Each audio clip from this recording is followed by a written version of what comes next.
Hello बच्चों, let's see the following question. State whether the following statement is true or false. हमें बताना है क्या following statement true है और false है. Statement क्या है? The acceleration due to gravity is a constant physical quantity. Acceleration due to gravity एक constant physical quantity है. So first of all, we will talk about the key concept used in the question. इस question में क्या key concept हम use करेंगे.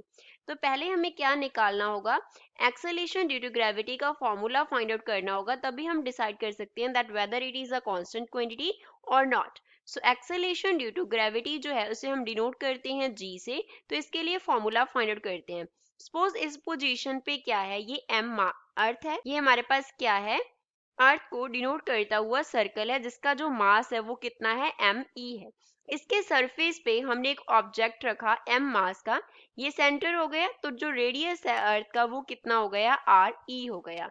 R E here denotes radius of earth, radius of earth को denote कर रहा है.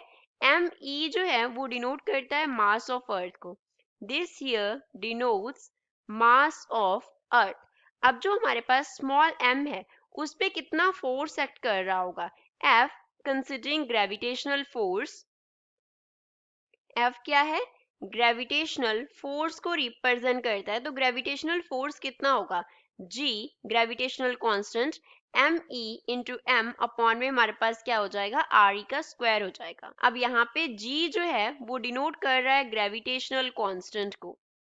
जी here denotes gravitational constant. Further force हमारे पास क्या होती है, it is equals to m into G, mass into acceleration हो जाएगा. तो दोनों इक्वेशंस को अगर हम इक्वेट कर दें तो mg किसके इक्वल आ गया, G M E into M upon में हमारे पास आ गया आर ई का स्क्वायर. m दोनों तरफ स्मॉल m कैंसिल हो जाएगा, तो यहाँ से acceleration due to gravity g का वैल्यू आ गया G M E upon R E square. हमारे पास ये क्या आ गया, एक्सेलेरेशन ड्यू टू ग्रेविटी का वैल्यू आ गया. हमने क्या फॉर्मूला निकाला, g is equals to G M E upon R E square. अब यहाँ से g क्या है हमारे पास, it is a gravitational constant, it is universal gravitational constant, इसका वैल्यू कांस्टेंट है. मास ऑफ अर्थ जो है वो क्या है हमारे पास, कांस्टेंट है. And R E radius of earth that's also a constant. तो ये तीनों क्वांटिटीज कांस्टेंट है.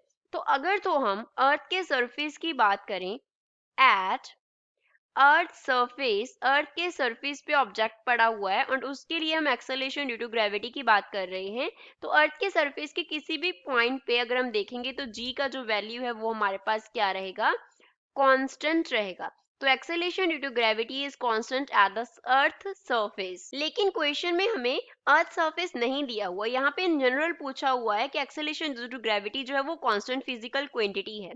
अब इसी फॉर्मूला से जो g है उसको तो हम वेरी नहीं कर सकते, लेकिन एम ई की जगह पे हमने इसको वेरी करके m कर दिया एंड अपॉन में क्या कर दिया, आर ई के स्क्वायर की जगह पे r कर दिया. तो g क्या हो गया, चेंज हो गया.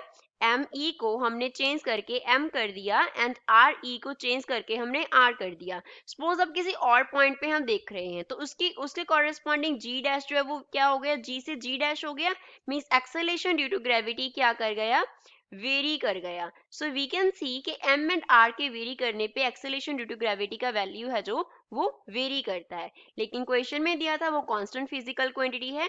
That means given statement in the question is a false statement. तो इस क्वेश्चन का फाइनल आंसर क्या होगा, false. I hope you understood well. Thanks.